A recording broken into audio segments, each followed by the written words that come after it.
नमस्कार, आचरण के साथ मैं हूं टीएन मनीष, हाजिर हूं आज का मुद्दा लेकर। आज हम चर्चा करेंगे देश की एक अहम आर्थिक खबर पर जो हमारे वैश्विक संबंधों और आर्थिक व्यवस्था को नई दिशा दे सकती है।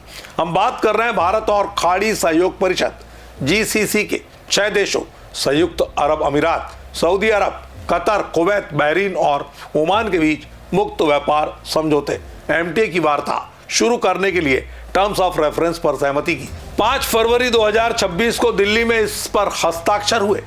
वाणिज्य मंत्री पीयूष गोयल ने इसकी पुष्टि कर दी है। ये वार्ता 15 साल बाद फिर शुरू हो रही है, जो पहले 2006 और 8 के 2 दौर की हुई थी, लेकिन तीसरा दौर नहीं हो सका था। सवाल है, भारत को इससे क्या फायदा, आर्थिक क्षेत्रों में क्या बदलाव आएंगे और तेल की निर्भरता पर क्या असर पड़ेगा।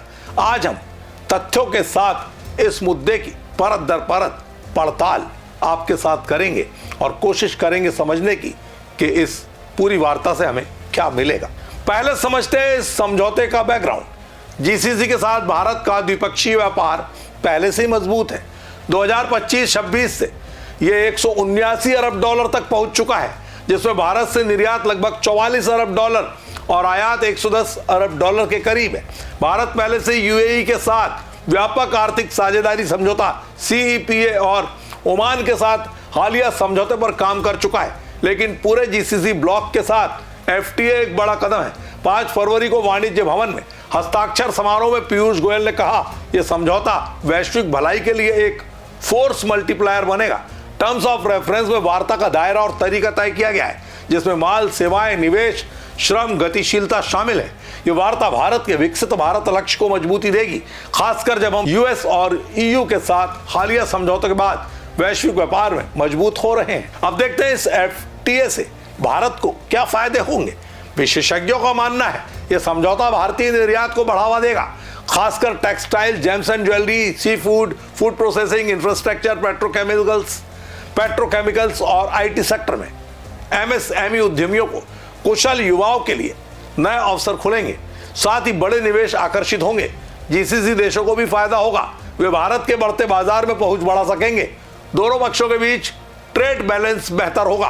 भारत के लिए यह एक बड़ा ट्रेड कॉरिडोर खोलेगा जो भू राजनीतिक मजबूती लाएगा। पीयूष गोयल ने कहा, यह समझौता नीतियों में पूर्वानुमान लाएगा, निवेश को स्थिरता देगा। कुल मिलाकर यह समझौता भारत की अर्थव्यवस्था को 30 ट्रिलियन डॉलर की दिशा में ले जाएगा और जीसीसी के साथ हमारे 5000 साल पुराने व्यापारिक संबंधों को नई ऊंचाई मिलेगी। एक बड़ा सवाल है तेल की निर्भरता पर। भारत जीसीसी देशों से 60 से 70% तेल आयात करता है, जो हमारी ऊर्जा जरूरतों का बड़ा हिस्सा है। इस एफटीए से ऊर्जा संसाधनों में विविधता आएगी, निवेश बढ़ेंगे जो पहले से ही हो रहे हैं। गोयल ने कहा, यह फूड सिक्योरिटी और एनर्जी सिक्योरिटी को मजबूत करेगा।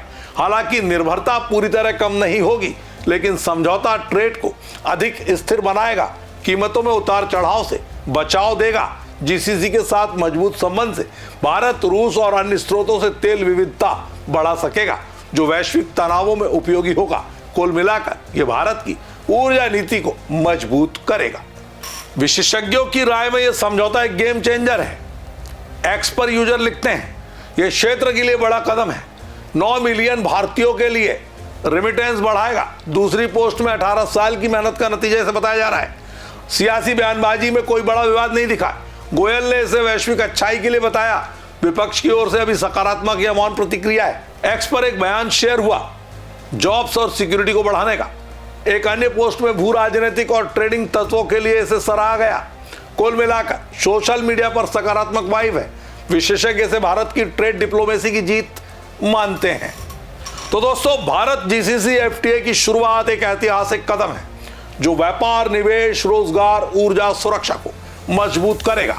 पूर्ण समझौता कब तक बनेगा ये देखना बाकी है, लेकिन शुरुआत सकारात्मक है तो अंत अच्छा होना चाहिए।